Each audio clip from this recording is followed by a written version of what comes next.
Okay. Okay. Are we live? Okay, you see me, you see the screen. Man, I have just been Googling the shit out of this. Okay, so you see my create content like a mother trucking boss, right? All right, I think, okay, so hopefully I can take you through this and we can get this situated. Okay, so you see two screens. You see me, you see that. Awesome. I'm trying to keep Facebook open as well so I can see your comments at the same time, because otherwise I cannot see your comments. But, all right, guys. So, thank you for hanging out with me while I troubleshooting that. But I always feel like I like you to be able to see who's speaking at the same time as you know, we're sharing. So one of the things that I think sets me apart from, and actually a lot of people on our team apart from other coaches, is my content and social media. Social media is everything. It is how you build, it's how you build your, you know, tribe. It's how you're going to build your business. And I'm going to walk you through a little bit of how I go about creating content, and hopefully will help you figure out how to create content like a boss without wasting all your damn time. Please comment if you can see this still, because this is something that's I've never done this before. So I have like a million screens open right now, and I want to make sure you guys can see me. So, yes. Okay, so Karen says, yes, you can see me. Other people, like, can you guys just keep commenting? Like, say amen when I say something that you like keep commenting, because I want to make sure that you guys are seeing this as I'm talking throughout, okay? So, how to create content like a boss.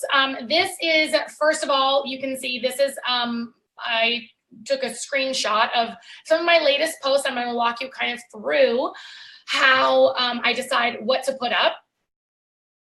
And the first thing is, you got to take a lot of selfies, okay?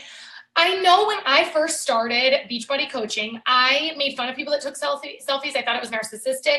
I also was the kind of person who, like, I was super insecure. So then I would put down other people. So if someone was like loving on themselves and seemed narcissistic by taking a lot of selfies, really what I was probably envious of was that kind of self-love. But now that I've worked on myself and I've done a lot of personal development, and you know, I love myself now, some days more than others, but I try to love myself pretty hardcore every single day. I take selfies like a boss. Like, I do it all day long, and I need you guys to do it as well. I know that there's a lot of people, and I can tell who's insecure when someone reaches Emerald or goes to, there's people who get to Diamond, and I go and I'm trying to put their shout out graphic together, and there are no selfies of them anywhere to be seen. And I'm like, okay, I'm going to go ahead and need you to send me some selfies, because it's just you far away, or you with your kids, or you with your family, or you sweaty, you know, sweaty selfie. But when I say take a lot of selfies, I mean more than just selfies, but I want to see a lot of photographs with you. I want to see more than just sweaty selfies. I want to see more than you just in your fitness clothes. You know, sometimes put your hair down. Sometimes make yourself up. Get ready once in a while. I know that, you know, a lot of people do work outside of the home, have full-time jobs, but there's also a lot of moms here that are full-time moms, or there's people that are doing Beachbody full-time now. And you know, you want to create a lot of variety in your posts. So what you don't want is the exact same sweaty selfie posted, the same angle, like every day. That's just not, you know, it's not entertaining, it's not interesting, it's boring. So you try to put your hair down sometimes, you know, put your hair up, get ready, do your makeup, do whatever, buy cheap, fun fitness clothes. So if you're wearing the same outfit every single week, and it's, you know, dark and old and whatever, what I want you to think about is you are creating a magazine, okay? You're curating a magazine, and you want people to buy into your magazine, and they're not gonna buy it if it's dark and gross and it's like the same content over and over and over again, they're not going to buy it. They're not interested. They're not going to keep picking it up. So if you don't have to spend a lot of money on fitness clothes, but like Fabletics is a great resource. They are, you can get like your first 2 leggings for $30 or something like that. Yes, Lori says part of why she wears lashes daily. Exactly, you guys. And I'm going to take a shit ton of selfies of today because I have my hair and my makeup done, which isn't always the case.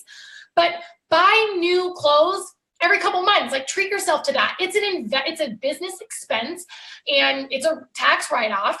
But it is part of your job to look the part, but don't also only wear fitness clothes. You want to wear more than just fitness clothes because most people that are watching you don't live in fitness clothes all day. And so, it's not super relatable. So yes, have fun clothes, but also wear some other things too. And it does not have to be expensive. Like, yes, Melinda says, get cheap stuff from Ross, TJ Maxx, Marshalls. Those places give me anxiety. I don't like shopping through those racks. I actually think Amazon, like, I'm an online shopper, they have some cheap stuff too that's super cute. And then you can invest in some pieces of really nice clothing if you want that would make great photo. I'm not even kidding. When I had my baby shower, I thought about things that would make, like, I'm thinking all the time about photos now and what would look good on social media. And I'm sure Lori and Letty and Leticia and everybody still thinks about this too, like what would look good on social media. So when I register for things, I love bright floral colors. You can see, like, this is a snapshot of some of the things I put up. So obviously I like really bright, lots of pink colors. So when I registered for baby shower stuff, I said it at the shower, like, oh, this is gonna be so good in photos. So think about that when you're shopping for things. And your vibe doesn't have to be my vibe, but my vibe is color. So I try to stick to that. Find a freaking window, you guys. Make sure that you are using natural light, bright white. This photo of Emily here, this selfie, is in front of a ring light. If you get to diamonds, that is what I gift my diamonds. But if you don't have if you're not on my team or you don't have a ring light, that's also invest in your business. Every cent that you make in your first year or two should be invested back into your business if you want your business to grow.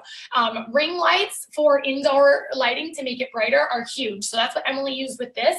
But just go take a selfie in front of a window. It is amazing how much different and eye-catching it is if you have light, bright white, kind of clear photos, or even get outside rather than, under this dark yellow dingy lighting that's just not eye-catching. It's not and you also have to think you want people to want to be a part of it. And if you, oh, that's a great tip. Yeah, Lori said, I open the dang fridge and stand in front of it. Yeah, I saw Shalene Johnson used to do that on her Snap all the time. That fridge lighting is great lighting, but it's bright white light because you have to think as people are scrolling, are they going to stop on a dark, murky, yellow, muddy photo or a bright, eye-catching one that has crisp, an inviting look? Make sure that you're smiling. In most of your photos, you should be smiling. Again, you want to be inviting. Even if you have a shitty day and your post is going to be about something that is a struggle, it should be something that, if you are just your photo, I see people all the time oh, I'm exhausted.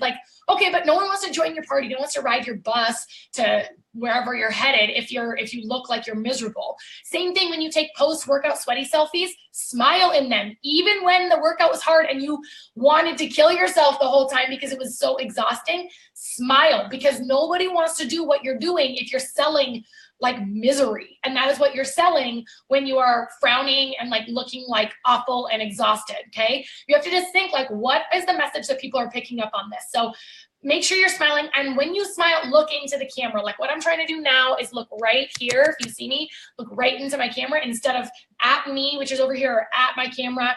So when I'm taking a photo, I'm looking, if you have an iPhone, I'm looking up here. I'm not looking at my face. I'm looking up into the camera. Eye contact, because people can see the difference. It's a very small thing, but it makes a big difference. You can ask people to take pics of you. John is not a fan of it and he's not the best at it, but sometimes what I need is a photo taken of me where it's not just a selfie, a right up close every single time. Oh, Ali said I painted my extra bedroom for to stand out in pictures too. And the other Ali said that too. Yeah. And also another thing, you know, it's not always selfies, but if you're gonna take pictures of your food, I see Beachbody coaches do this all the time. Their food is hard to make look beautiful. And if you're doing it in your kitchen under like artificial yellow lighting, it doesn't look appealing. It doesn't look like, nobody's like looking at that like, ooh, that looks yummy. They're like, okay, whatever, right? Scroll.